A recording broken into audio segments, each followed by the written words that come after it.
हमारे यूपी आओ मैं 26 तारीख को इनवाइट कर रहा हूँ। बहुत बड़ा प्रोग्राम है यूपी में, होटल रमाडा लखनऊ में, जहाँ पे आपका ब्रेकफास्ट लंच सब कुछ है।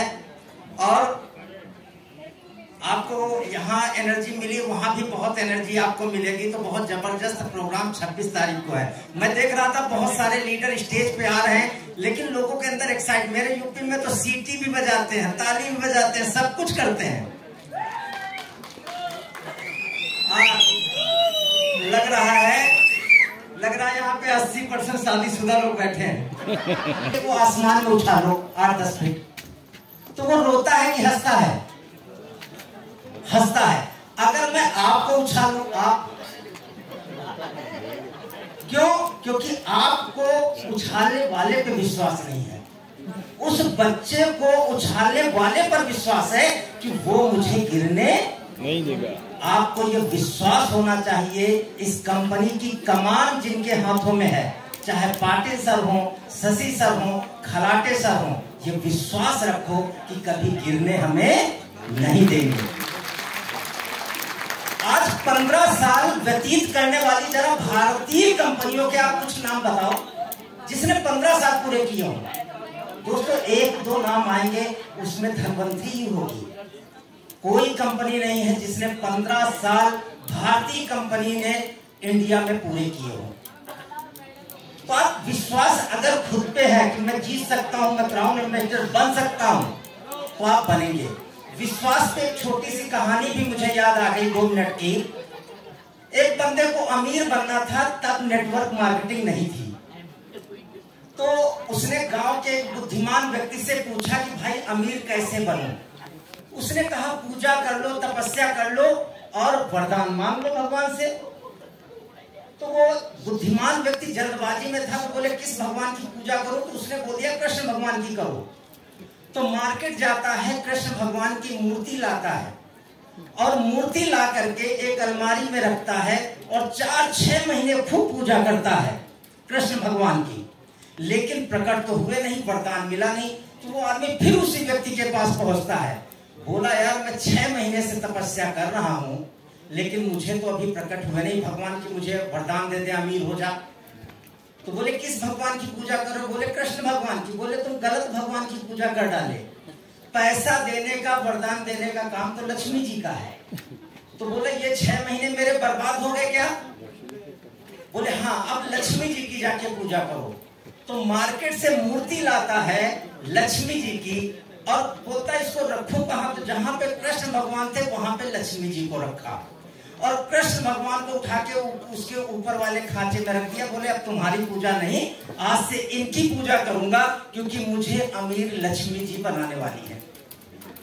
महीने 15 दिन गुजरते हैं पूजा करते करते, उसके दिमाग में एक विचार आता है कि मैं धूप बत्ती, प्रसाद, अगरबत्ती तो लक्ष्मी जी को सब लगाता हूँ, लेकिन ये उड़ के आधा मजा तो कृष्ण भगवान लेके जा रहे हैं।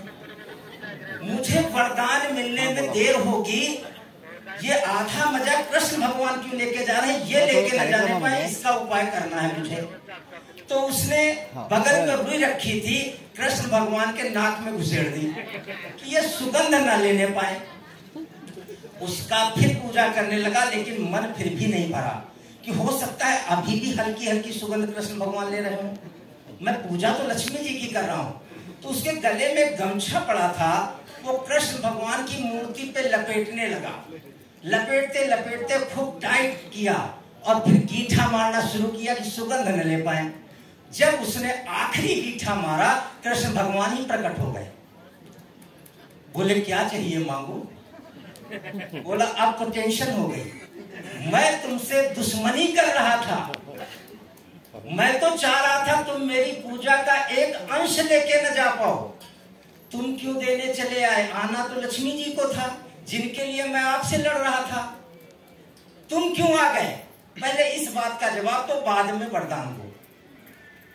तो कृष्ण भगवान की बात का जवाब सुनना। कृष्ण भगवान ने बोला तुझे विश्वास था कि ये पत्थर की मूर्ति भी सूंघ सकती है।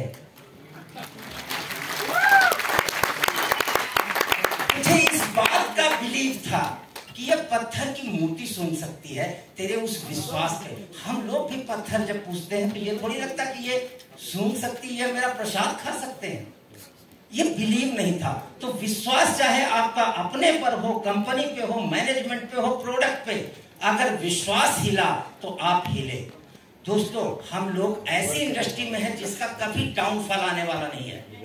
हम एक तो वेलनेस इंडस्ट्री में है, दूसरा डायरेक्ट सेलिंग इंडस्ट्री में है। वेलनेस इंडस्ट्री का कभी भी डाउनफॉल नहीं आने वाला है। आज के 50 साल बाद क्या बीमारियां कम हो जाएंगी? क्या बढ़ेंगी? हमारे प्रोडक्टों की डिमांड और बढ़ेगी और बढ़ेगी और बढ़ेगी। तो दोस्तों, इसका कभी डाउनफॉल नहीं आने वाला। आप एक ऐसी कंपनी में हैं जहां 100% आप सुरक्षित हैं, और आप एक ऐसी कंपनी में हैं जहां 100% लोग पैसा कमाते हैं। देखो, नेटवर्क मार्केटिंग में जितने लोग जुड़ते हैं 5% ऐसे आते हैं जो टीम बना के बड़ा पैसा कमा जाते हैं, लेकिन 95% लोग दूसरी कंपनियों में कुछ नहीं कमा पाते।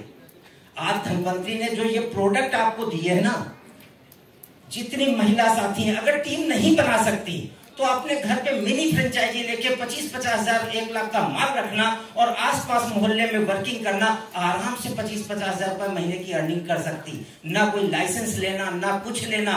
एक दुकान उनकी हो गई, हेल्थ एडवाइजर हो गए। यानी धनवंतरी में जो 95% लोग होते हैं वो प्रोडक्ट बेच के 10,000, 20,000, 50,000, 1 लाख, जिनसे उनका घर चलता है। अगर कोई बंदा सीरियस धनवंतरी में आता है तो बिना कमाए नहीं रह सकता। हाँ, ये जरूर है कि अगर आपको लाखों कमाना है तब तो आपको टीम बनाना पड़ेगा। अगर लाखों करोड़ों में चाहिए तो आपको टीम बनाना पड़ेगा, वरना प्रोडक्ट बेचकर भी आप बहुत अच्छा पैसा कमा सकते हैं। दोस्तों, ये केवल मेहनत का बिजनेस नहीं है, ये मेहनत और माहौल का बिजनेस है। आप आज इस प्रोग्राम में बैठे, आपका मेंटल लेवल बहुत अपर हो गया, मतलब बहुत चार्ज हो गए कि मैं फील्ड में जाऊंगा, बड़ा तूफान मचा दूंगा, क्राउन बनने से पहले रुकूंगा नहीं। लेकिन जब मार्केट के थप्पड़ पड़ते हैं, हमको मार्केट के सवाल आते हैं, तो हमारा कॉन्फिडेंस डाउन होने लगता है। तो एक बात की शपथ खा लो, जब भी आपके 100-200 किलोमीटर में कोई प्रोग्राम नजर आ जाए, आप जरूर जाओ। मैंने 13.5 साल में आज तक प्रोग्राम नहीं छोड़ा। चाहे मैं लेक्चर देने जाऊं, आज तो बैठ के सुन रहा था, आखिरी में 10 मिनट मिला मुझे। चाहे मैं प्रोग्राम लेने जाऊं या अटेंड करने जाऊं, दोनों में चार्ज मैं ही होता हूं। मैं यही चार्जिंग। आप प्रोग्राम, अगर नेटवर्क मार्केटिंग में प्रोग्राम से नाता तोड़ा तो आपको डेड होने में टाइम नहीं लगेगा। नेटवर्क मार्केटिंग में आपके पैर डगमगाने लगेंगे। तो एक कसम खा लो, सफलता का यही मंत्र है कि आप जब भी कोई सेमिनार, प्रोग्राम, और एक और प्रयास करो कि क्यों ना अपनी टीम का प्रोग्राम करो, भले 5 लोगों का हो, आप उसके मुखिया हो, आप लेक्चर लें। वहां पे सबसे ज्यादा सम्मान आपको मिलेगा, सबसे ज्यादा तालियां आपको मिलेगी, सबसे ज्यादा। आप 5-10 लोगों की टीम हो,